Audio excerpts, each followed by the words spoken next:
Hey everyone, and welcome. Today we're digging into a really fascinating educational project called Melodic Life Skills. It's all about tackling a huge challenge. How do we get our students to be more than just users of the internet, but, ethical builders of it? Let's jump in.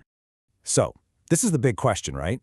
It's one thing to teach kids how to use an app, but it's a whole other ballgame to empower them to build, to shape, and to actually take responsibility for the digital worlds they hang out in.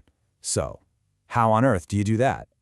Well, the answer this project came up with is this idea of turning students into what they call an ethical digital architect. This isn't just a user, it's a creator. It's a student who really gets the ethics, the safety, and the incredible potential for collaboration online. And this project? It's basically the blueprint for building one. Okay, so you want to build something great, you've got to start with a solid foundation. And for an ethical digital architect, that foundation is all about understanding what it means to be a good digital citizen. So, how do they lay that groundwork? It starts with the practical stuff. Students make secure avatars to keep their personal info safe, but then it goes so much deeper. They actually debate what safe even means online. They brainstorm their own rules of netiquette. And then, and this is the really cool part, they turn those rules into rhythmic chants. And this quote just nails the whole philosophy. This isn't a teacher just handing down a list of do's and don'ts. No way. The students are literally composing the rhythm of their own community. They're making the rules stick by making them musical and memorable. It's brilliant. All right, with that ethical foundation poured and set, the next part of the blueprint is all about building the structure. And this is where they connect the digital world to the physical one, with a focus on being in harmony with our planet. The key idea here is to show students that their creativity online can have a very real impact in the real world. They're challenged to line up their music with big global ideas like the UN's Sustainable Development Goals, zeroing in on things like environmental responsibility. And they do this in probably the most hands-on way you can imagine. They build an upcycled orchestra. I mean, look at these steps. Kids are collecting everyday trash, actually engineering it into real musical instruments, and then writing songs about real environmental problems in their own backyards. The whole thing culminates in their nature symphony. And this is why it's so important. Making a drum out of a tin can isn't just a fun craft project. It's a real, tangible lesson in resourcefulness. It makes students look at a pile of garbage and see potential, connecting them directly to the impact of what we throw away.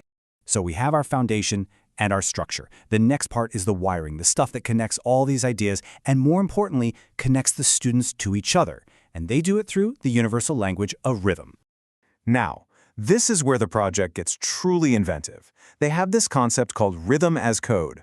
The whole idea is to use musical beats to represent these big, abstract social ideas, basically to hardwire ethics into their memory. It's like a musical shortcut for understanding really complex stuff. And just look at how powerful this is in practice. They use simple music tools to turn ideas into sounds. So what does a stable, healthy online community sound like? A steady, predictable beat. And cyberbullying? That becomes a chaotic, jarring, unpredictable mess of a rhythm. You don't have to explain what it feels like, you can just hear it. And here's the thing, they're not doing this work alone in their classrooms. Students from different countries are put into these mixed international teams, which just cranks up the collaboration to a whole new level. They're using digital tools to blend their unique upcycled sounds into one single piece of music. So after all of this work, the ethical debates, building instruments out of trash, composing music across continents, what does the final showcase even look like? Well, the teams produce some absolutely incredible stuff. We're talking a full-on 3D virtual exhibition to show off their instruments, an interactive digital songbook with all their lyrics and thoughts, and of course, that final multi-track nature symphony that pulls everyone's work together.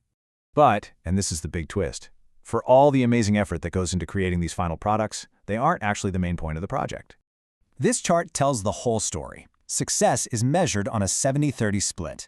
A whopping 70% of the value is placed on the process. The debates, the mistakes, the messy but amazing work of collaborating. The polished final product? That only accounts for 30%. And that is the absolute heart of this blueprint.